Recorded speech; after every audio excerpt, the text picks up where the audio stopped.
Olá, paz do Senhor, aqui é o pastor Juliano Fraga, estamos no nosso programa Fora da Caixa, uma edição muito especial, edição de debates. Vocês têm acompanhado aqui comigo diversos debates e hoje nós iremos tratar de um assunto muito relevante, o ministério terreno de Jesus. Ele era plenamente Deus ou não? Para debater esse assunto, discutir ideias, e esses tempos agora eu li alguns comentários, para que debate?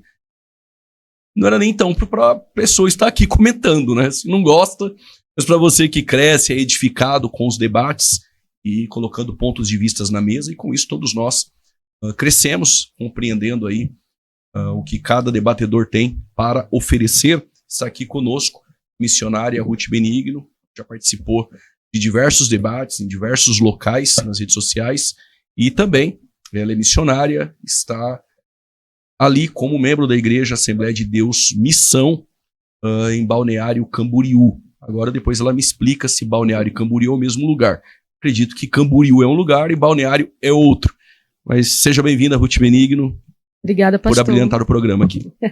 É uma honra estar aqui, tenho acompanhado os programas de debates, boa audiência, e eu estou conhecer o pastor Vanderlei. Eu creio que nós vamos ter uma conversa bastante produtiva. E Camboriú é uma cidade, Balneário é outra, congrega em Camboriú. São duas cidades. São duas cidades distintas. Congrega com o pastor Zilmar. Zilmar. Glória a Deus. Um abraço, então, para o pastor Zilmar, para todos aí de Camboriú, que nos recebe sempre tão bem, o pastor Adriano, muitos outros pastores de Camboriú. Vanderlei Carvalho, ele é pastor, ele veio de Goiânia, percebe que vieram de longe aqui para o nosso programa, e eu fico muito feliz de poder recebê-los aqui.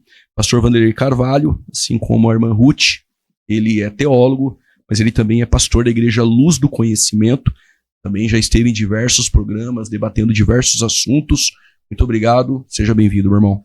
Eu que agradeço, a paz de Cristo Jesus, satisfação conhecer o pastor Juliano Fraga pessoalmente.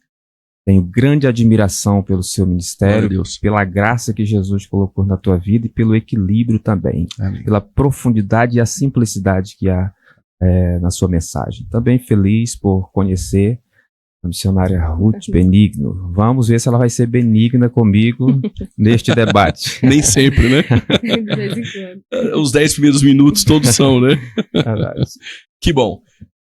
Como disse, o tema é se Jesus, em seu ministério terreno, ele é verdadeiramente Deus, plenamente Deus. Missionária Ruth, qual a sua posição? Jesus, em seu ministério terreno, ele é plenamente Deus ou não? A palavra está contigo. Então, pastor, hoje eu defendo, assim como toda a história da igreja, nós aprendemos assim que Cristo foi, é e sempre será Deus, plenamente homem e plenamente Deus.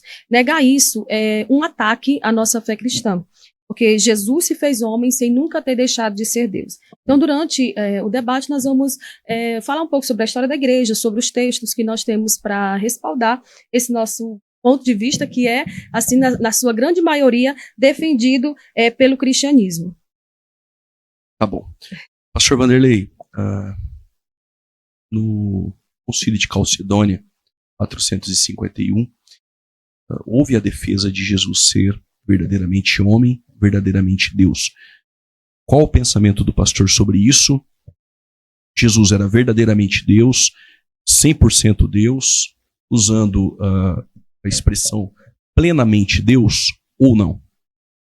Não, isso aí está muito nos nossos púlpitos de hoje, essa expressão 100% homem, 100% Deus. Mas durante o seu ministério terreno, Jesus não era plenamente Deus. Já pode dar uma introdução? Claro, fique à vontade. O senhor citou o concílio, eu quero começar na história e depois a gente vai para a Bíblia. Ok. É o concílio de Nicéia 325, convocado pelo imperador Constantino com o aval do Papa Silvestre I. Ele não foi, mas se fez representado por dois presbíteros, Vito e Vicente. Tá parecendo na hora do Goiás, igual de dupla. Vito e Vicente, já dava uma dupla, não era? Mais um pouco adiante, 381, vem um outro concílio, o de Constantinopla. ali realizado na igreja de Santa Irene. Santa para eles, para nós, não é só o nome que a gente está colocando aqui, né? E compreende hoje o atual território da Turquia, Anatólia, a Ásia Menor da Bíblia. Quando a gente continua, chegamos no Concílio de Éfeso, em 431. Ali condena-se um homem que, a meu ver, foi injusto essa condenação, o bispo Nestório. O bispo Nestório, que deu origem ao nestorianismo. Podemos até falar sobre isso aqui, se quiser, as razões porque não acho que este homem fracassou a ponto de ser condenado pelo catolicismo romano. E, finalmente, 451, acontece o concílio que o senhor se refere de Calcedônia, onde ficou definido plenamente homem e pleno Deus, o que eu sempre digo, discordo radicalmente de que Jesus era Deus enquanto homem, uma vez que homem não pode ser Deus. É isso. Ok. Ruth, por que você defende, faz os textos da sua defesa de que Jesus ele é plenamente Deus em seu ministério? Quando nós olhamos para a figura de Irineu de Lyon, que foi aluno de Policarpo, que foi aluno de João, nós vemos que através dos ensinos dele nós temos essa ligação com o ensino dos apóstolos, que diz que Jesus era verdadeiramente homem e plenamente Deus, verdadeiramente Deus. Essa questão 100% homem, 100% Deus, ela é usada de forma pelos TJ, né, para ridicularizar, dizendo que ninguém pode ser 200%. Só que nós temos inúmeros textos que comprovam que Jesus era 100% homem, aliás, verdadeiramente homem e plenamente Deus também. Um desses textos que eu quero abordar é o de Mateus, né, durante todo o Evangelho de Mateus, nós vemos, pelo menos por 13 vezes, Mateus falando, isso aconteceu para que se cumprisse o que fora dito pelo profeta Isaías, profeta Zacarias e alguns outros que ele não cita o nome. Ele cita isso por 13 vezes. O que se cumpriu? A vinda de Cristo ao mundo como Deus. Nós vemos o Senhor Jesus recebendo adoração na terra como Deus, porque somente Deus pode receber adoração. Em João, no capítulo 1, versículo 1, eu vi um debate do Senhor alegando que aquele texto do versículo 1, do capítulo 1 de João, não serve para respaldar que Jesus era plenamente Deus, era divino enquanto estava na terra, quando, na verdade, se nós olharmos para o versículo 2 e o 3, ele vai comprovar, e a continuidade ali por si só, ela já comprova, e também o versículo 14, 18 de João, capítulo 1, o verbo se fez carne, habitou entre nós. Então, assim, se você tiver, por exemplo, você está em Campinas, se você tiver amanhã em Goiânia, você não vai deixar de ser você. Como pode Jesus, que ele já estava na criação, desçamos, façamos, confundamos, durante o livro de Gênesis todo, a gente vê o Senhor sendo apresentado e ali a trindade em atuação. Como é que a gente pode, então, tirar essa divindade de Cristo? E qual texto, eu queria perguntar ao pastor, qual texto o senhor usa para respaldar? Depois a gente pode abordar aqui esses textos que eu trouxe, mas eu queria ouvir o senhor. Qual texto que o senhor usaria hoje para... Mantenho o que eu disse, eu não tenho só um, tenho vários. Tá. Eu vou mencionar alguns deles agora. Deixo também um desafio para a sua pessoa começar a entrar na prova de fogo. Vou deixar um desafio para ela. Nos evangelhos, no ministério terreno de Jesus, aponte-me um só um. Aonde Jesus é chamado de Deus. Só um. Agora, de que ele era homem, vamos para a Escritura. Mateus 8, 27. Aqueles homens se maravilharam, dizendo, que homem é este? E até os ventos e o mar lhe obedecem. Falou homem. Lá em João 7,46, os religiosos ficaram encabulados. Nunca vi ninguém falar como este homem. Agora vamos ver o que Jesus diz, reverendo Juliano Fraga, acerca de si mesmo. Capítulo 8, versículo 40 de João. O que ele diz acerca de si mesmo? Querem matar a mim, homem, que vos fala a verdade.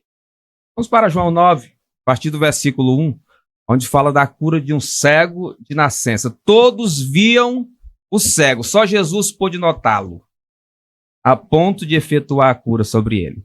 No versículo 11, mais precisamente, quando ele é interrogado acerca de quem havia lhe curado, ele diz, o homem chamado Jesus me curou. Que coisa linda.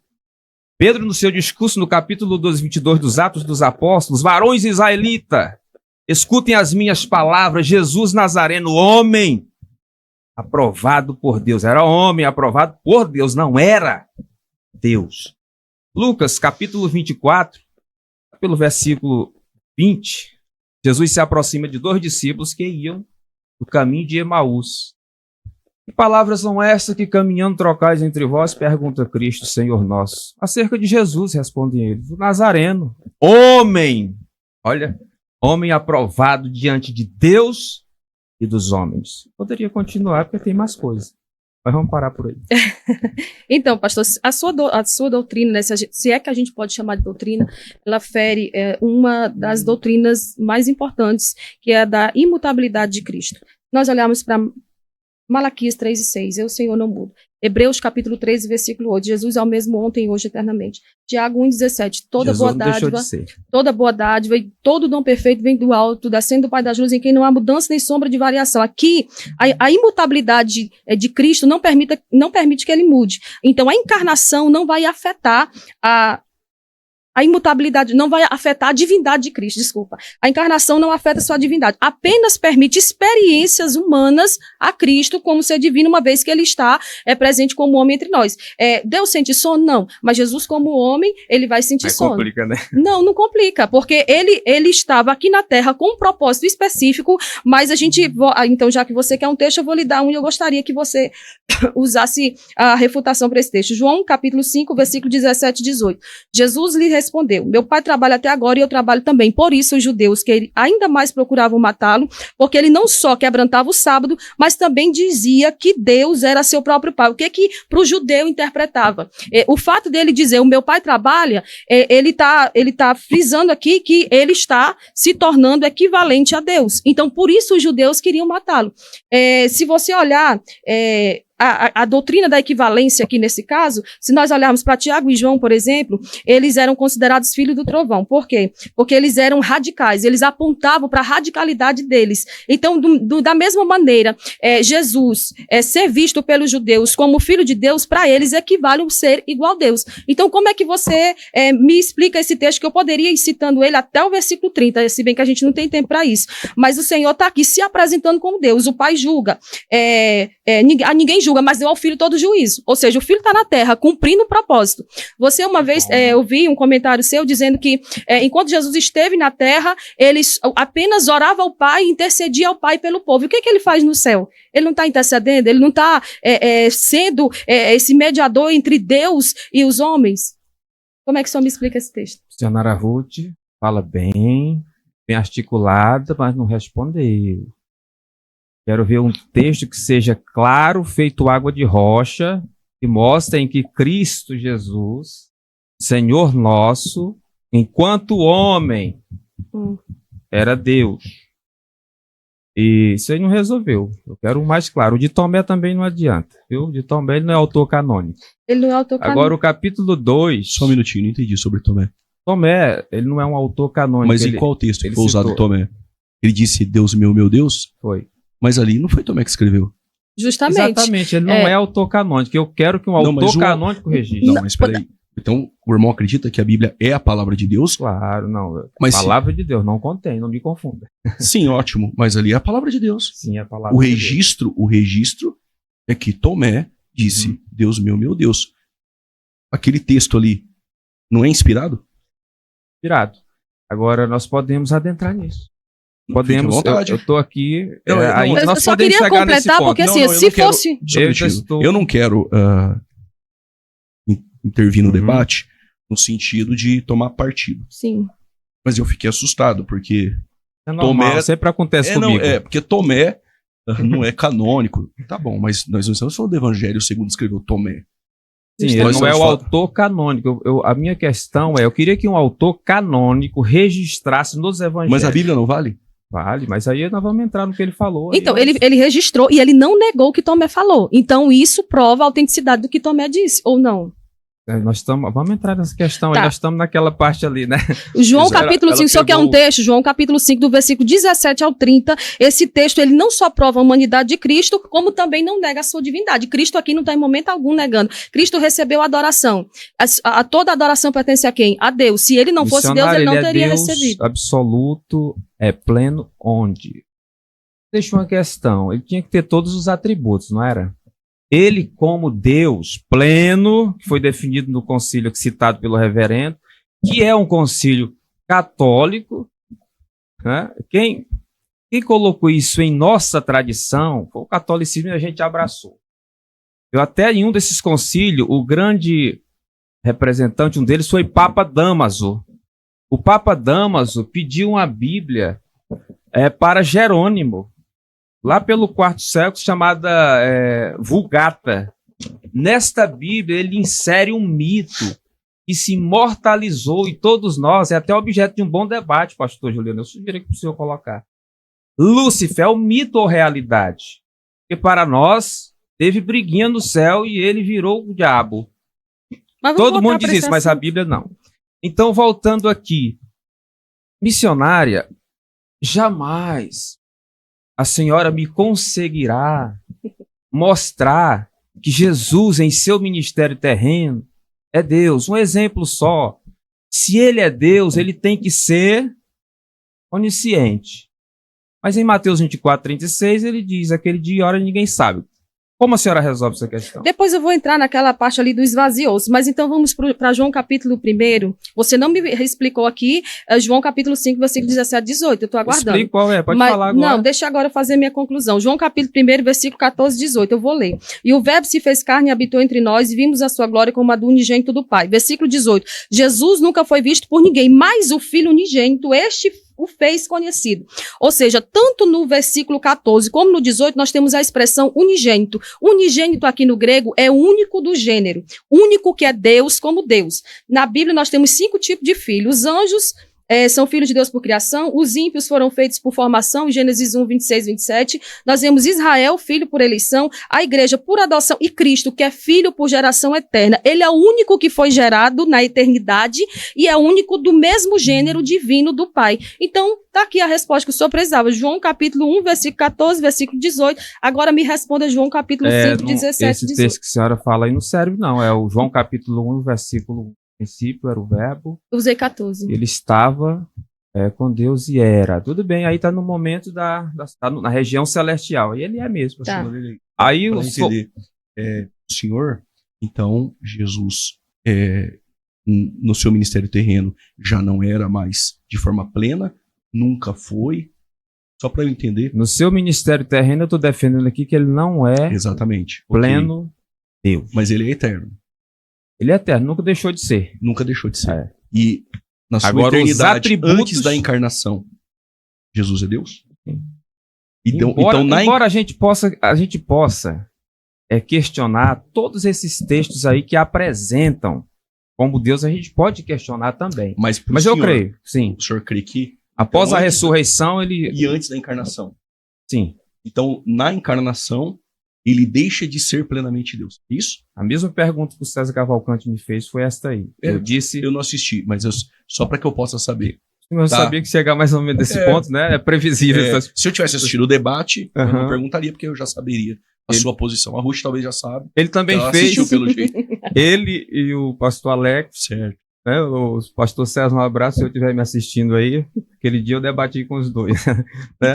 Então, ele sempre foi Deus, mas na encarnação, então, ele deixa de ser plenamente, e na ressurreição, ele volta. Ele deixa de ser pleno Deus e ele não mantém os atributos de Deus. E eu quero que ela mostre para mim os atributos de Deus. Tá bom. Você tem aí os atributos de Deus? Então, só mais um texto para ver o que ele vai dizer agora. Colossenses capítulo 2, versículo 9. Porque nele habita corporalmente toda a plenitude da divindade. Aí você vai dizer que esse texto não faz parte dos evangelhos, porque qualquer texto que eu trouxer do Antigo, do Novo, dos evangelhos, ou depois, ou posterior, você vai dizer que não vale. Então, esse texto aqui, esse versículo mostra que toda a plenitude da divindade reside em Jesus quando ele esteve na terra. Essa palavra habita, eu não sou... especialista em grego, mas vamos lá. Ela, pastor, me corrija se eu falar errado, é katoikei. É isso? Habita? Isso, tá certo. Então, aqui, ó, habita no tempo presente, na voz ativa, no modo indicativo, na terceira pessoa do singular. Habita, reside no tempo presente. Esse texto reforça a ideia de que a plenitude da divindade sempre esteve presente em Cristo. João, capítulo 8, versículo 24. Eu queria, inclusive, que o senhor não trouxe Bíblia, né? Mas, trouxe, assim, tá aqui dentro. Tá certo. Memorizou a Bíblia toda. João, capítulo 8, versículo 24. Por isso vos disse que morrereis em vossos pecados, porque se não crerdes que eu sou o quê? Aí só quer fazer igual um colega meu, né? Que era pregado pentecostal, tem esse negócio. Ele é o mesmo eu sou lá do Antigo Testamento. E não seria? Não. Então ministério terreno, não. Deixa eu concluir então. Porque se não crerdes que eu sou, morrereis em vossos pecados. Se eu sou creio, quê, aí no texto. Ele é Deus. Que eu sou. Tá escrito que ele é Deus aí? Ele diria porque que o eu sou aqui no grego é egoimi. Sim, egoimi. Pela Septuaginta é a mesma expressão de RE Asher RE de Êxodo 3,14. Então, talvez seja por isso que ela levantou esse texto quando Jesus disse. Antes que Abraão existisse. 6, egoimia aparece da mesma forma ali, eu sou o caminho. Sim. Então, talvez seja por isso que ela levantou a ideia do eu sou, por fazer uma alusão a Êxodo 3,14. Tá? É isso? Então, claro. É porque assim, ó, se eu creio, como você acredita, qual é o resultado? Jesus está dizendo, se você não crê que eu sou, vocês vão morrer em vosso pecado. Então, e quem não crê que Jesus é Deus, tá mas que a caminho do inferno. Missionário, no texto diz que eu sou o quê? Tem que ser alguma coisa. Ele é Deus. Não está dizendo, a senhora está colocando. Não, Jesus está dizendo, ele está afirmando que ele é. Ele aceita a adoração, ele faz muitas coisas aqui enquanto ele está na terra, o mesmo que hoje ele faz no céu. Qual é o verbo para adoração, o verbo grego para adoração? Não, eu não sou especialista em grego. E nem eu, mas eu sei essa pequena passagem, eu sei. Tá, mas então, vamos lá para Colossenses 2,9, que a senhora falou. Nele habita corporalmente, vou responder para a senhora. Nele habita corporalmente toda a plenitude da divindade. A missionária colocou com ali sendo assim um checkmate, sendo aquela coisa. Não, de forma alguma. Eu nem encerrei o meu comentário, porque no versículo 58 não, Jesus mulher, diz, tanto, em verdade vos digo que antes que Abraão existisse eu sou. E também creio nisso, aí está na eternidade, mas eu estou falando do ministério terreno, eu quero saber do ministério terreno. Não, ele está no ministério terreno dizendo isso. Mas antes que Abraão existisse, eu sou. Do período presente ou se referindo ao passado? Ele está se referindo ao tempo presente, ele está dizendo eu sou, agora. Antes que Abraão existisse, eu já existia. E ele continua afirmando que ele é. Mas ele está fazendo referência a um momento lá do passado. Vamos para Colossenses 2, versículo 9. Nele habita, reverendo Juliano Fraga, corporalmente a plenitude da divindade. Aí eu dou uma voltinha no mesmo livro, do capítulo 1 e no versículo 19. Foi do agrado do Pai que a plenitude habitasse nele. Aí eu vou a Efésios 3, 19, que diz assim, Paulo dizendo, para que vocês sejam cheios de toda a plenitude de Deus. Paulo ventila a possibilidade de nós também sermos cheios da plenitude de Deus. Então, isso são termos paulinos, isso aí não resolve. E, além disso, não está no ministério terreno. Aí ele já havia sido morto, ressurreto, e Mateus 28, 18, recebido. Todo o poder nos céus e na terra. Agora é Deus pleno. Então, as cartas de Paulo não resolvem. Não resolve. Então, tá bom. Vamos lá. Vamos para o Evangelho de João, então. Jesus fez 35 milagres nos outros evangelhos. E João só frisa 7. Em todos os milagres que João cita, Jesus, ele só precisa falar. Existe alguém que apenas por liberar a palavra, algo vai acontecer se ele não for um ser divino? Existe? Sim. Nós também temos a mesma autoridade que ele falou isso.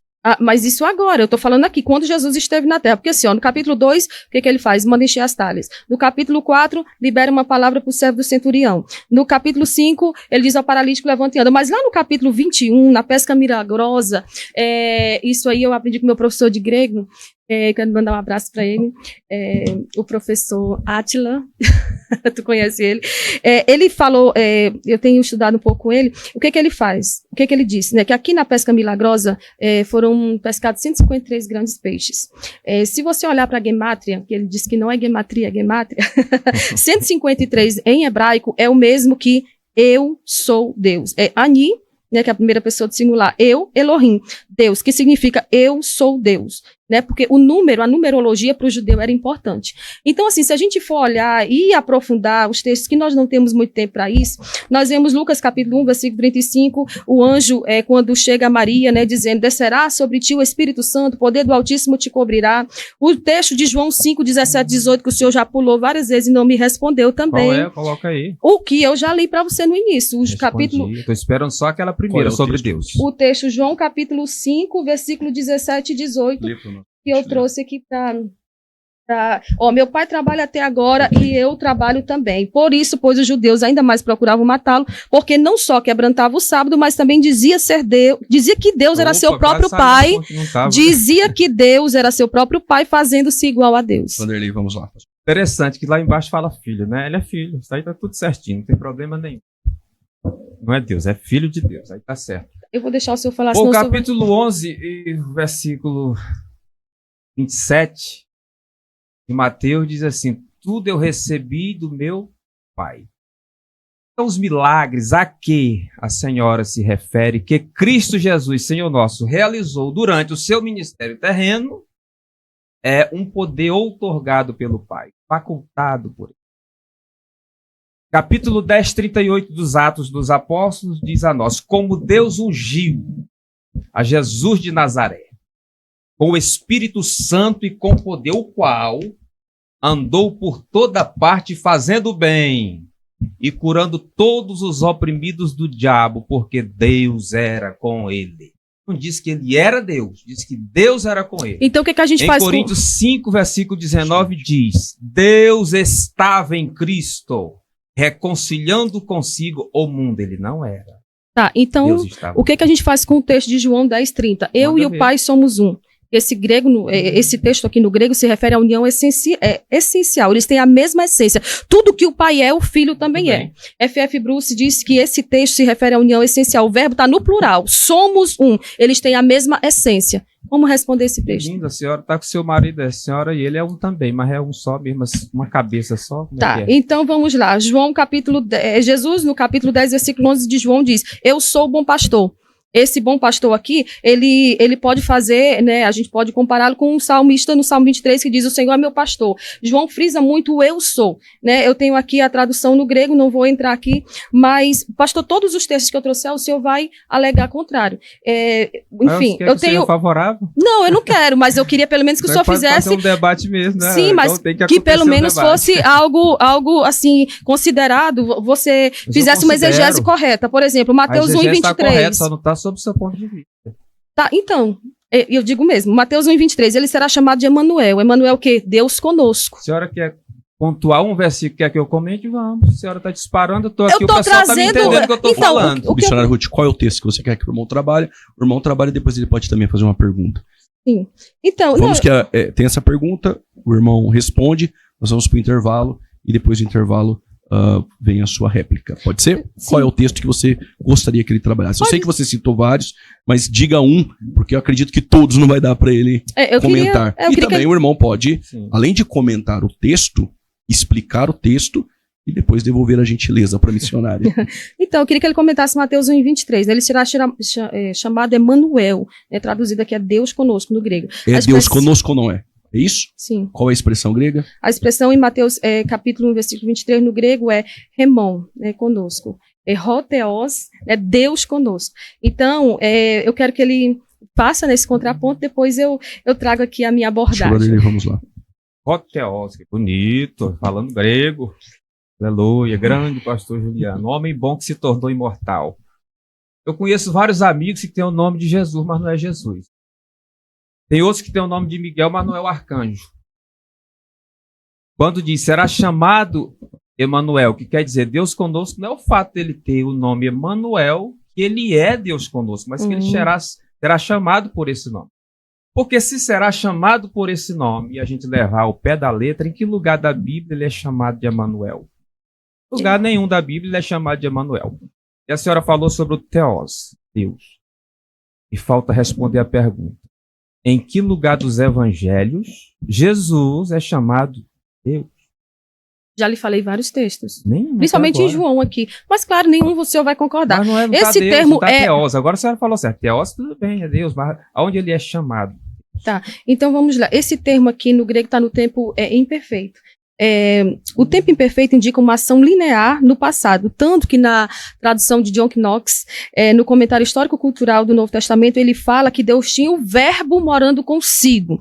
A construção gramatical desse texto, mesmo sem o artigo aqui... De qual texto? Desse texto que nós estamos falando, de Mateus 1:23, né? Então, assim, ele não é um Deus, né? Como algumas traduções hereticamente, porque, assim, com todo respeito, eu acredito que esse ensino é um ensino herético, de dizer que ele não era, que Jesus não era plenamente Deus, sendo que ele tinha todos os atributos de Deus, poder, autoridade, para curar, para operar milagres, e Mas fazer... Eu já falei que os poderes não eram... Quando ele estava na Terra, não era dele, veio de Deus. Sim. Não, pastor, aí o senhor está se equivocando. Olha, todo o poder foi dado a ele no céu e na terra. Não só... Isso depois da ressurreição. Não, mas enquanto ele esteve na terra, ele também continuou. Essa divindade, ela não foi apartada dele. Deus é Deus na criação. A divindade, ele tem o seu lado divino evidente. Todo homem está aqui, todos nós aqui, todos foram gerados pelo produto de uma relação sexual de um homem com Jesus, não. O Espírito Santo foi quem gerou no ventre de Maria. Então ele tem o lado divino, lado do Espírito Santo, e o ventre de Maria, seu lado humano. Agora, nos mostra todas as passagens do seu ministério terreno, que ele operava pelo poder do Espírito Santo, que estava sobre ele, conforme Mateus 3, a voz do Pai, João Batista o batiza, a voz do Pai disse, esse é meu filho amado, e o Espírito Santo desce. E mais na frente, como citei Atos 10, 38, diz como Deus ungiu. Foi Deus quem ungiu Jesus de Nazaré. Os atributos incomunicáveis e naturais, ele também não tinha, ou como que funcionava? Jesus, vamos agora para Quinoses. Falou aí do parte, vamos para o... Ok. Que aí já pega Filipenses nessa parte, 2, né? ok. Esvaziou-se. Isso, lá do capítulo 2, versículo 5. Ela mencionou agora, pode entrar aí, nessa parte, né? De sorte que haja em vós o mesmo sentimento que houve em Cristo Jesus. Tendo em forma de Deus, não ter por usurpação o ser igual a Deus. Antes aniquilou a si mesmo, tomando forma de servo, fazendo-se semelhante ao homem, e achado na forma de homem. Humilhou-se a si mesmo, sendo obediente até a morte e morte de cruz. Veja bem, esvaziou-se, eu pergunto. Se está esvaziado, como é que é Deus pleno? E responde essa questão. O esvaziar ali é esvaziar da divindade, isso? Esvaziar dos seus atributos da sua glória. Então, esse kenosis aí que você citou, o esvaziamento de Cristo aqui, a interpretação que eu tenho, segundo os estudos que eu fiz, não sou especialista assim igual o senhor não, mas esse esvaziamento, é o reverendo aqui. Esse esvaziamento aqui, ele não consiste no despisse da sua divindade, mas consiste no despisse de parte da sua glória. João capítulo 17, versículo 5. Então já não tá Porque para vir, não, eu posso completar? E no adicionar de da sua natureza humana, quando Jesus, ele se vestiu de sua natureza humana, a encarnação humana, ali ele se esvazia, porque é uma situação humilhante para uma divindade se tornar humano. É esse o esvaziar-se, que o Senhor usa de uma maneira que, ao olhar de pelo menos 90% dos cristãos, isso aí é algo totalmente equivocado. Esse esvaziar de Cristo é esse, se vestir da sua natureza humana. Quem era o Deus que gostaria, né, naturalmente de se tornar um homem? Isso é uma situação humilhante para uma divindade. Então é isso, o esvaziar-se de Cristo consiste nisso. Não foi Deus quem se fez homem, foi o Filho de Deus. No capítulo 23, 19 do Gênesis, aliás, de Números 23, 19. Deus não é homem. Diz isso, viu, reverendo? Em Oséias capítulo 11, versículo 9, novamente, Deus não é homem. Em João capítulo 4, versículo 25, diz assim, Deus é espírito. Então Deus, o Supremo, não se fez carne. Quem se fez carne foi Cristo Jesus, o seu Filho. O capítulo 1, 14 do livro de João diz que o verbo não diz que Deus. A senhora matava o debate agora, o debate acabava. Se lá naquele texto continuasse, falasse assim, Deus se fez carne, a senhora estaria coberta de razão, mas não há um texto que fale sobre isso. Só Paulo, posteriormente, vai chamado de Deus. Vamos lá, eu posso falar um pouco sobre os atributos? Pode, vamos fazer assim, nós vamos para o intervalo, e depois do intervalo nós voltamos, e aí a missionária comenta. Bom, nós vamos para o intervalo, e daqui a pouco nós voltamos com o programa Fora da Caixa. Deixe aí seu comentário, compartilhe, e tem mais, tem um recado especial no intervalo. Deus abençoe.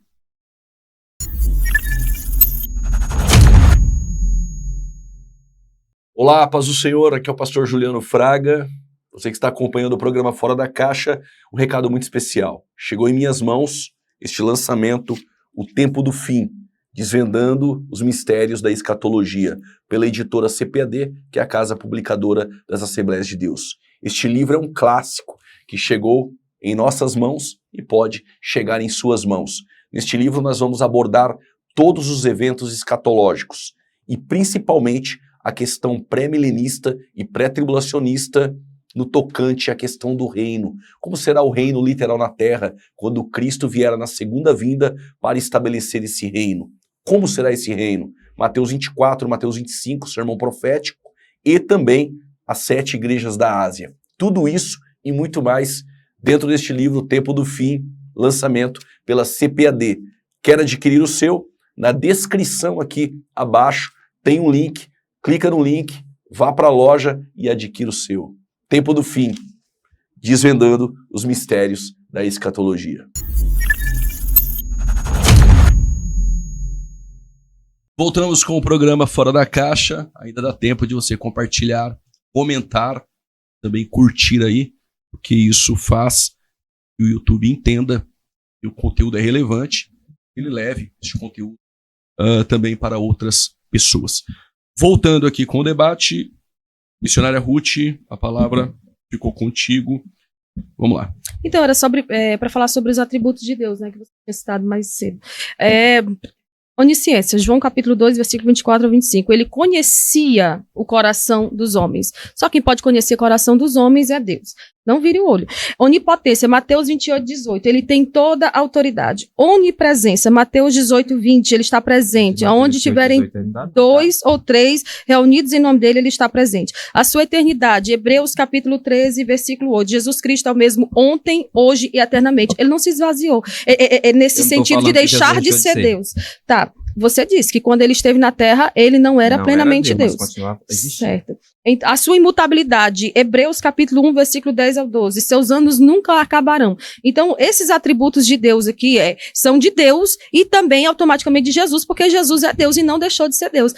Se você, como eu já falei, não tem como você estar aqui e ser uma pessoa, daqui a pouco você ser outra. Você continua sendo Vanderlei todos os anos, por toda a vida. Assim também Jesus, ele pode estar no céu, ele pode estar na terra, ele pode estar debaixo, no inferno, ele vai continuar sendo Deus. A concepção é esta, mas ele esvaziou. Sobre os atributos, quer comentar algum? Exemplo, Jesus, ele perdoa pecados. Ele poderia perdoar pecados não sendo Deus? Quer que eu comente o que ela falou ou que o senhor me perguntou? O que eu perguntei. Porque faz parte do atributo, mas se não quiser responder isso, escolher um também fica à vontade. Eu disse agora há pouco que tudo que Cristo Jesus, Senhor nosso, tinha enquanto homem veio de Deus. Deus lhe deu, então essa é a minha forma de interpretar e responder sua pergunta. Deus lhe deu capacidade não só de realizar poderes miraculosos, mas também, conforme registra o texto, o senhor colocou muito, perdoar pecado. Agora falando sobre o atributo que a missionária colocou, conhecer o pensamento, para dizer que eu não respondi, né? A senhora colocou o pensamento do coração. Não, o senhor não me respondeu nem o de João 5,17. Não, eu não respondi conforme você queira a resposta, mas respondi naquilo em que eu... Mas vamos lá sobre a onisciência. Jesus não é onisciente porque ela quem não me deu a resposta de Mateus 24, 36. Aquele dia e hora ninguém sabe, só o Pai. Estou aguardando até agora. E o texto que fala que é Deus. Não tem também. O poder do Espírito Santo. Essa carga poderosa que Deus, pela sua graça, um dia colocou também sobre o pastor Juliano, sobre a minha vida, sobre a missionária. Mas em Cristo Jesus, Senhor nosso, de uma forma mais intensa, porque ele era pleno homem, jamais pleno Deus. A onisciência, então, veio do Espírito Santo. Sim. Eu não vou colocar que é onisciência. Olha, veja uma coisa. O senhor é pregador do Evangelho. Ela é pregadora. Jesus, hoje, como Deus, o Espírito Santo nos dá capacidade. Capítulo 12, versículo 1, trata dos dons espirituais da primeira carta aos Coríntios. Os dons espirituais. Sim. Pelo dom espiritual, eu tenho aquilo que o senhor conhece muito bem. Isso é de escola dominical. O dom da ciência. Pelo dom da ciência, eu sei, Deus me coloca é aqui no coração que aquele avião vai cair. Eu vou e alerto o irmão. Pelo dom da ciência, então eu teria que chamar o ágabo de Deus. Ele pegou a cinta de Paulo, no capítulo 21 do livro dos Atos, disse assim, assim farão com o dono dessa cinta lá em Jerusalém. Então ele sabia o futuro, mas é pelo poder do Espírito Santo. Essa profecia. Uma profecia. E Jesus sabia também. O saber, o pensamento. Naquele momento eles estavam pensando. Pelo poder do Espírito. Era uma profecia ou era onisciência? Não, era o poder de conhecer. Essa onisciência, então, eu consigo ser onisciente? Eu não diria que aí é onisciência, né? Porque os atributos não estão com ele enquanto o homem conforme defende. Você, como pastor, você pode perdoar pecados? Absolutamente. Eu não sou Jesus. Você pode perdoar pecados? Eu não sou Jesus. Lá tem um texto que fala que os apóstolos podiam até perdoar, mas não, você não era Jesus. É você não era Jesus. Mas Jesus, não sendo plenamente Deus, ele poderia perdoar? Aí você respondeu que era possível pela capacitação, os outros termos do Espírito. Pastor, eu sei onde o senhor quer chegar, mas qualquer comparação da minha pessoa com Cristo, com aquele que não foi gerado por, perdão pela palavra, mas é correto, pelo espermatozoide, não foi gerado por isso. Ele era diferente de nós. Nós podemos dizer que somos 100% homem. Jesus não. Jesus não era 100% homem? Não. Porque se for 100% homem, implica pecado. Ele era pleno homem, eu posso concordar, um homem santo. Ah, ok, então, não, tudo bem, é questão de termos, mas então ele era plenamente homem, se você concorda. Sim, ele era tudo bem. Homem pleno. Glória a Deus. Bem. Agora, santo, justo, sim, imaculado. então ele não era plenamente Deus. Não sendo plenamente Deus, aí eu fiz a pergunta, ele pode perdoar pecados? A sua resposta foi que isso poderia acontecer porque ele tinha o Espírito Santo, enfim. A pergunta é, aí o senhor até me usou como pregador, o senhor como pastor, nós temos o Espírito Santo. Aí eu perguntei, o senhor pode perdoar pecados? Absolutamente. Eu não sou Jesus. E nem recebi... Mas Jesus poderia, não sendo plenamente Deus. Poxa, Jesus, pelo amor de Deus, pastor Juliano, Jesus é Jesus. Não sou testemunho de Jeová, não me confunda. Pelo amor de Deus, não me jogue no famigerado homem de palha. Eu sei que o senhor não está fazendo isso, né? Amém. Mas não me lance no colo daquele famigerado. Quer continuar comentando? Vamos lá, Tia. Não, Tia interpelei. Vamos lá. Terminou? A palavra. Missionária Ruth. Então, eu tenho algumas declarações diretas de Jesus que provam que ele era Deus enquanto esteve aqui na Terra. Marcos capítulo 2, do versículo 6 ao 10. Gente, desculpa, eu estou aqui porque eu trouxe várias referências para tentar ver se alguma das referências que eu abordo o pastor aceita. Ele não aceita nenhuma, mas não tem problema não. Jesus perdoa pecados. Algo que apenas Deus pode fazer. João 6,35, eu sou o pão da vida. João 8,12, eu sou a luz do mundo. João 8,58, antes que Abraão existisse, eu sou. Já trouxe esses textos, estou repetindo, eu sei que você vai desconsiderar todos eles. João capítulo 10, versículo 11, eu sou o bom pastor. Se nós olharmos e compararmos com o Salmo 23, que o Senhor é o pastor, então Jesus é pastor assim como Deus é. João 11,25, eu sou a ressurreição e a vida. João 14,6, eu sou o caminho, a verdade e a vida. João capítulo 15, versículo 1, eu sou a videira verdadeira. Quer que eu comente o quê? Não, eu quero lhe mostrar, através dessas declarações diretas aqui de Jesus, esses textos aqui que estão nos evangelhos, né? João, Vamos todos pegar os Jesus é a ressurreição e a vida. Por quê? Porque ele permanece vivo para todo sempre. Jesus é a ressurreição e a vida por isso? Também, um dos motivos é esse. Ele morreu, ressuscitou, como homem ele morreu, ao terceiro dia ele ressuscitou, está à destra de Deus, provando que ele tem poder sobre a morte, ele tem poder sobre a vida. Ou foi ressuscitado? Ele ressuscitou. Quando ele ressuscitou, ele disse, é-me dado todo o poder no céu e na terra. A senhora se equivocou. Eu vou tratando a senhora com muita deferência e estou com cuidado. Tá certo. Mas em dizer que ele ressuscitou não está correto. Foi Deus quem o ressuscitou. Porque se Jesus se ressuscitasse a si mesmo, aí era outra coisa. Agora me diga, como é que ele é Deus? Ele como Deus. Não, mas como é que ele pode ressuscitar a si mesmo? Como Deus. Deixa eu... Que coisa mais estranha. João ele capítulo morto, 10. Ele ressuscitou ele mesmo? Olha, João capítulo 10, versículo 17. Por isso o Pai me ama, porque dou a minha vida para tornar a tomá-la. Ninguém tira de mim, mas eu dou. Olha que chique aí sua resposta. Mas eu de mim mesmo a dou. Tenho poder para dar, tenho poder para torná-la. Esse mandamento recebi de meu Pai. Eu quero saber a ressurreição. Quem ressuscitou Jesus? O próprio Jesus. Olha, isso o Pai me ama. Foi Jesus quem ressuscitou Jesus? Meu amigo, olhe pro texto. Deus por do isso, céu. calma. Por isso o Pai me ama. Foi o próprio Jesus que falou isso. Por isso o Pai me ama, porque dou a minha vida para tornar a tomá-la. Ninguém me tira de mim, mas eu de mim mesmo a dou. A Trindade ressuscitou a Cristo. É porque, assim, Em Romanos 8:11, diz que o Espírito Santo, ele ressuscitou Jesus. Em Atos 2:24, diz que Deus o ressuscitou. Mas em João, o texto que ela citou, diz que ele dá a vida e ele a toma com a sua autoridade. Ali é prova cabal que ele ressuscitou com o seu poder, porque ele é Deus. A trindade agora sim, você pode contestar esse texto aí, é seu direito, tá? Mas nós temos esses três textos, um que Deus, o outro que o Espírito Santo, e o outro que Jesus. Ele mesmo dá a vida e ele mesmo a toma. É muito lindo ver todas essas palavras, né? Também o calvinista gosta de usar o capítulo, acho que é o capítulo 10 do livro de João.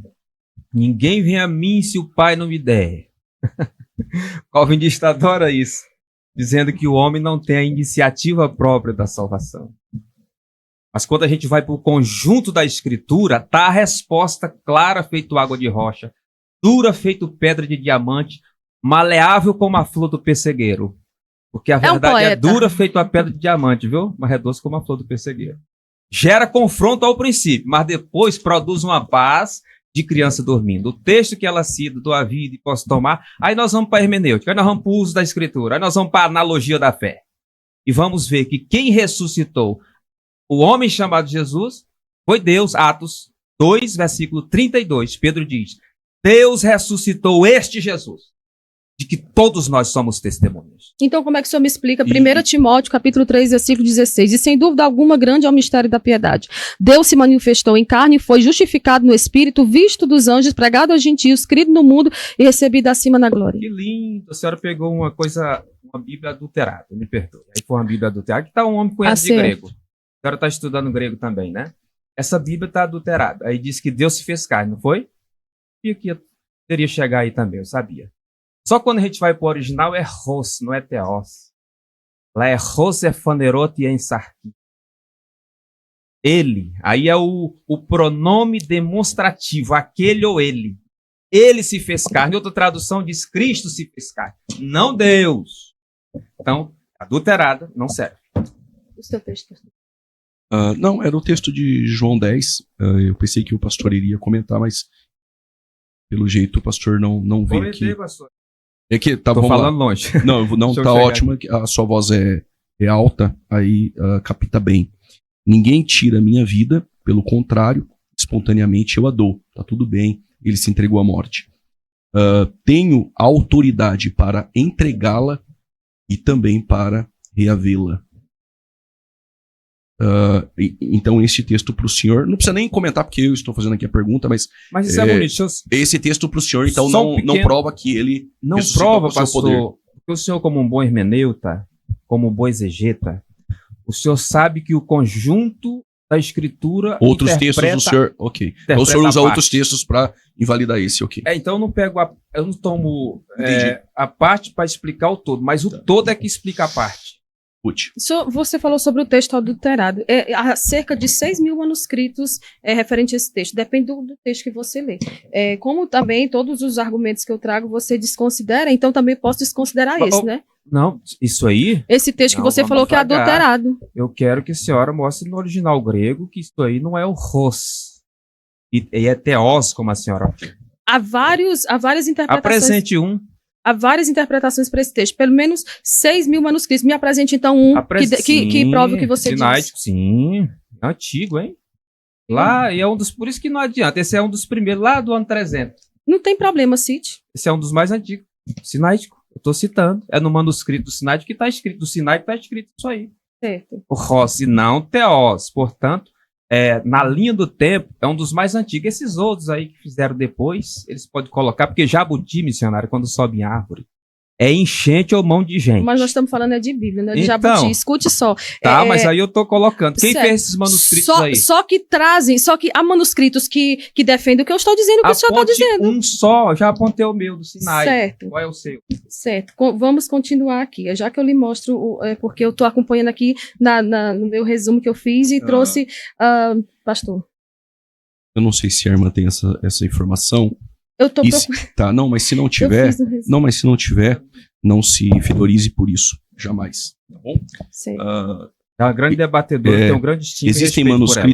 Existem manuscritos bizantinos e a palavra que aparece ali é Theos, é Deus. Pois Então, quando diz assim, essa tradução é adulterada, é que ele está dizendo que alguns manuscritos são adulterados. Bom, não vou entrar no mérito. E a gente consegue ver o risco do copista. Até porque eu não diria isso, que esses manuscritos são adulterados. Eu não usaria esse termo. Adulterada, por exemplo, é a nova tradução. É a nova tradução do Novo Mundo, né? É a tradução das Testemunhas de Jeová. Eu não usaria, por exemplo, que os manuscritos bizantinos, por exemplo, nós temos esse códice sinaítico, várias traduções hoje, são boas traduções que nós temos em mãos. Acredito que essas traduções são adulteradas, uma escolha de manuscrito. O senhor conhece muito bem, nós temos os manuscritos que são recebidos, o texto receptus e o texto crítico. Sim, e nem todos que usam um ou outro, nós podemos dizer que estão adulterando. Essa palavra é um pouquinho forte, eu não usaria, mas o irmão tem todo o direito, pastor, de usar. Foi esse texto que um dos textos, né, é o texto receptus mesmo, que eu ia anotado já aqui. Por exemplo, se Jesus não é Deus enquanto ele está na terra, por que ele receberia adoração?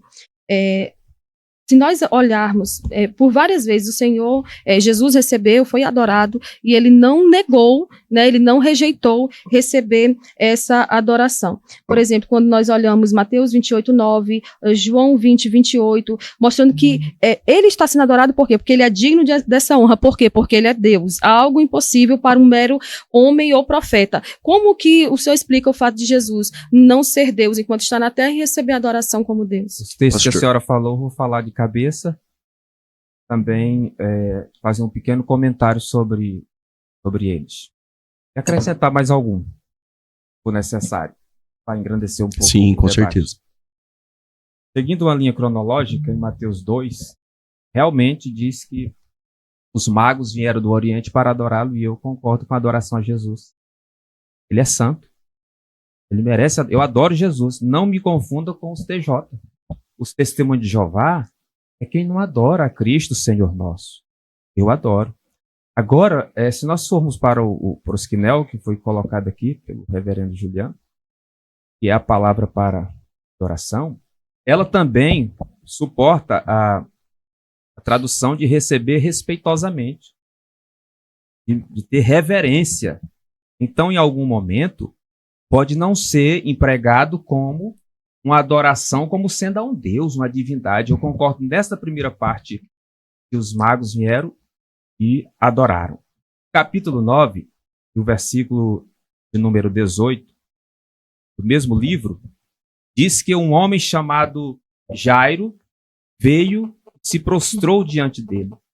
A palavra prostrar é o mesmo também, prosquinel, de novo. Só que aí dentro daquele ambiente judaico, eu pergunto, dentro desse ambiente judaico, será se esse homem estava adorando Jesus, de fato, sendo ele um chefe da sinagoga, um príncipe da sinagoga, ou estava prestando grande reverência a Jesus, o Senhor nosso, ali, e ele não foi questionado em nenhum momento, sendo príncipe dos judeus, em se prostrar diante de Jesus. É estranho naquele ambiente, o líder da sinagoga se prostrar diante dele, como sendo um ato de adoração a um Deus, e ninguém comentar nada. No capítulo 8, 2 também de Mateus, diz que um leproso o adorou, prosquinel também. E quando a gente vai, aqui eu deixo uma pergunta após esse comentário, a missionária Ruth, eu chamo a pastora, mas eu quero esse debate ainda. Não, mas ela também não apoia, viu? Não. Não, realmente. Aí não dá debate. É verdade. Só para citar agora, finalizando, eu quero dizer que a adoração a Jesus, eu não sou contrário a isso, mas que alguns textos daqueles não fazem referência a uma adoração como a um Deus, mas como recebendo ele respeitosamente e com grande reverência. Conforme Apocalipse 3, versículo 9. Eu farei com que aqueles que se dizem judeus e não são, mas antes são sinagoga de Satanás, venham, se prostrem diante de vocês e o adorem. Eu pergunto, Deus está mandando que nós sejamos adorados ali? Olha só, a sua resposta está aqui. João, capítulo 5, versículo 22 e 23. E também o Pai a ninguém julga, mas deu ao Filho todo o juízo, para que todos honrem o Filho como honra o Pai. Quem não honra o Filho, não honra o Pai. Por exemplo, a honra do Filho aqui, né, ao meu ver, é a mesma honra do Pai. Então, o texto, me explica esse texto dentro disso que você está dizendo. Ele não recebe essa adoração equivalente à do Pai. Aqui está provando que recebe. Provando aí que recebe? Sim, a honra do Filho. Mas ninguém está desonrando Jesus. Estou honrando ele desde o começo. Sim, honrando e o adorando como Deus. Mas em todas as passagens que eu citei, então vamos lá para aquele texto que eu perguntei para a senhora. Vou colocar isso aí no chão. No capítulo 3, versículo 9 do livro do Apocalipse. Sim. Lá está registrado assim: eu farei com que pessoas, contextualizando, venham. Pode abrir a passagem. Diz aí, no capítulo 3, versículo 9 de Apocalipse. Farei com que os da sinagoga de Satanás venham, se prostrem diante dos teus pés e te adorem, para que saibam que eu sou Deus. Deus está mandando pessoas nos adorar, então nós somos Deus? O Senhor está se referindo aqui a um pastor de uma determinada igreja. Essa sinagoga de Satanás, ela tem, em alguns comentários bíblicos, eles trazem essa sinagoga de Satanás e fazem um comparativo com Apocalipse capítulo 7, quando a tribo de Dan ficou de fora da contagem dos 144 mil. Ele não está dizendo isso, né, que é para que as pessoas adorem... então está concordando comigo. Não, olha aqui, cadê o versículo? Então o prosquinel está realmente dentro do que eu estou falando. Qual que é mesmo o versículo? Versículo 9. Versículo 9, esse que eu falei, aos da sinagoga de Satanás, aos mentirosos. Ele está se referindo aos mentirosos, que venham e adorem prostrado aos teus pés e saiba que eu amo. Ele está escrevendo, falando a uma igreja em específico, mas ele não está... declarando que esse povo aqui, eles vão adorar. Isso aqui eles vão respeitar. Eles vão dar a ele o respeito devido. Eles vão vir reconhecer... Vamos ver se a senhora está... Mas essa palavra adorar é o quê? Essa palavra aqui, adorar, seria o mesmo que respeito. Pelo menos no estudo que eu já fiz, eu prego direto essa carta à Igreja de Filadélfia. O contexto aqui diz o significado. Ele está falando de respeito. E mas não de adoração. É a mesma que aparece para adoração a Jesus, entendeu? É o prosquinel. Mas nessa aplicação, nesse caso em específico, ele está falando de respeito e não de adoração. Sempre... Parabéns! É isso que eu estou falando, que nem sempre prosquinel é adoração como a um Deus, porque senão... Mas no contexto de Cristo é adoração. No contexto de Cristo é adoração. Ao pastor, não. De qual deles? Eu também concordo. Porque você sabe que a palavra pode ser a mesma, mas ela pode ter uma interpretação diferente. Que lindo, estou falando. Sim, mas sim, eu estou respondendo a sua pergunta. Você falou sobre adoração. O Senhor não está falando aqui para adorar o pastor. Ele está falando da igreja de Filadélfia. Ele está sim. E o que tem a ver? Mas no caso de Cristo é adoração. Olha aí, mas é o mesmo verbo, né? A mesma palavra grega. Mas as palavras podem ter significados diferentes. É isso que eu estou defendendo. Em todos os textos, referindo-se a Cristo, o contexto ali é adoração a Cristo. Vai lá em um deles, aí eu vou dizer se é ou não é. Quer dizer, na minha visão. O texto vamos lá, para a gente ganhar tempo, já estamos indo para o fim. Hebreus 1, versículo 5 e 6. Meu primogênito introduzindo no mundo a todos os anjos de Deus o adorem. É prosquinel. A prosquinel, né? Sim, é prosquinel. Ali os anjos de Deus o adorando, não como Jesus sendo pleno Deus. Não tem problema nenhum com isso. Adorar a Jesus não tem problema. Não tem problema com isso. Estamos indo para o fim.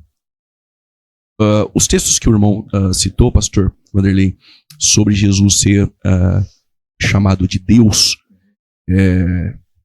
só vale os evangelhos ou vale as cartas?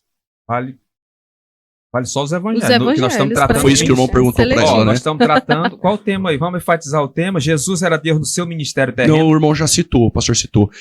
Na encarnação até a ressurreição. Ali ele não era plenamente Deus, correto? Exatamente. Ok. Vamos lá. Nós vamos fazer o seguinte. Nós vamos para mais um intervalo. Voltamos com as conclusões finais. E aí, nessas conclusões finais, 3 minutos. Tá bom, né? Tá ótimo. Tá bom? É porque tem uma pregadora aqui, ela tem que ir embora mais cedo, tá? Amém. Então nós vamos ter que terminar antes. Tem um pregador aqui que chegou atrasado. Sempre me cobrando para chegar, mas chegou atrasado. Exatamente, agora é 2 minutos. De vez em quando acontece. Vamos para o intervalo e já voltamos com as considerações finais. E considerações finais, geralmente, cai a audiência. As pessoas param de assistir. É igual quando termina a mensagem, vou embora antes da bênção apostólica. Mas que você continue aí ligado. Tem um recado especial no intervalo. E já voltamos com o pastor Vanderlei e a missionária Ruth. A missionária queria que ele ajudasse ela nos textos, né? Falando que os textos são esses. Mas aí não teria debate, tá ok? Deus abençoe e até daqui a pouco.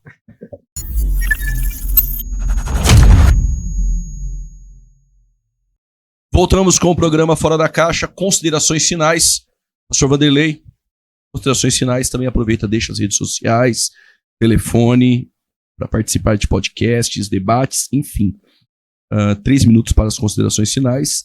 E quero te agradecer muito por ter aceitado aqui o convite, ter vindo de tão longe. Também participou em outros debates do programa Vejam Só, lá com o pastor César, o pastor César Cavalcante. Muito obrigado por poder participar, estar aqui na mesa de vidas. Deus abençoe, a palavra está contigo. Ilustríssimo pastor Juliano Fraga, satisfação imensa estar aqui participando do Fora da Caixa e debates assim de alto nível, só se for fora da caixa mesmo. É verdade. Tem lugares que é convencional e não permite que a gente se expresse como deva. E aqui o Senhor dá toda a liberdade para a gente trabalhar e caminhar e ser feliz. Quero dizer que o senhor é um dos homens mais extraordinários que eu conheci. Admiro seu ministério e não é humilde como ninguém na terra o mas cultiva grandemente a humildade. Isso é bonito. Glória a Deus. Então fica aqui os meus sinceros agradecimentos à sua pessoa. Vai estar nas minhas orações e espero que ore por mim também. Recíproco, irmão. Missionária Ruth, essa é a minha maneira, viu? Eu respeitei ainda mais um pouco a dama. Se for um outro, como foi citado em off aqui, a gente liga outro modo. A gente mandar tiro lá para cá ou mandar aqui para lá também, com muito amor.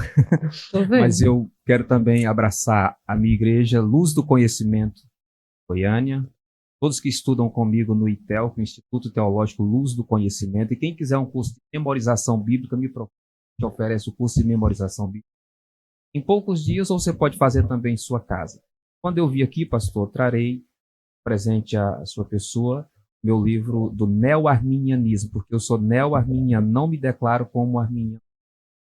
Contraponto aí a visão clássica, mas é muito boa. Nem wesleyano. Não. Ok. E é isso. Muito obrigado e eu espero rever novamente. Ok. Missionária Ruth, muito obrigado por poder sair de São Paulo. Na verdade, saiu de Santa Catarina, mas tem seus trabalhos em São Paulo, veio com o esposo, que Deus abençoe a vida do esposo, poder estar ao lado nesses momentos. E suas considerações finais, muito obrigado, que Deus te use essa noite, onde você vai pregar, e a palavra está contigo. Se quiser deixar as redes sociais, fica à vontade. Vou só fechar aqui mais uma vez. Poeta, eu não sabia. Ele é assim. Tá. Mateus 14:33, os discípulos adoraram Jesus depois da tempestade e ele aceitou a adoração. Por que o Salvador tinha que ser Deus e homem? Vai encerrar aqui. Porque como Deus, ele redime. Como homem, ele representa a humanidade e nos substitui para sofrer a pena. E como Deus, ele pode ser adorado pelo ato redentivo. E como homem, ele executa o ato substitutivo. Olha só. Como Deus, ele nos socorre. Como homem, ele passou pelos nossos dramas. Como Deus, ele nos abençoa. Como homem, ele liberou a possibilidade de sermos abençoados. Quero deixar aqui uma recomendação de 2 livros para quem quiser conhecer mais um pouco mais acerca da vida do Redentor, que é As Duas Naturezas do Redentor e A União das Naturezas do Redentor. Você me encontra no Instagram, que é a única rede social que eu utilizo hoje, @MissRuthBenigno. Esqueci de falar a minha, Vanderlei com Y no Vanderlei. final. Vanderlei.diogo.poeta. Vanderlei no final. Vanderlei.diogo.poeta. Mas o senhor é poeta mesmo? Faz espanhol? Muitas obras literárias de poesia, inclusive duas obras lançadas por um editor aqui de São Paulo. Amém. Missionária Ruth, mulher pode ser pastora? Pastor. Não, vai mais uma hora. Pode ou não? Sim ou não? Deus abençoe, gente. Biblicamente, sim ou não? Biblicamente. Eu ainda não encontrei o texto. Na verdade... vai perder as agendas. Pare. Gente, não. Deus abençoe e até a próxima. Tudo bem. Terminando aqui o programa Fora da Caixa. continue abençoando você que participa do programa, inscrito em nosso canal. E este programa sendo bênção, vida. Ficamos por aqui. Até a próxima. Deus te abençoe.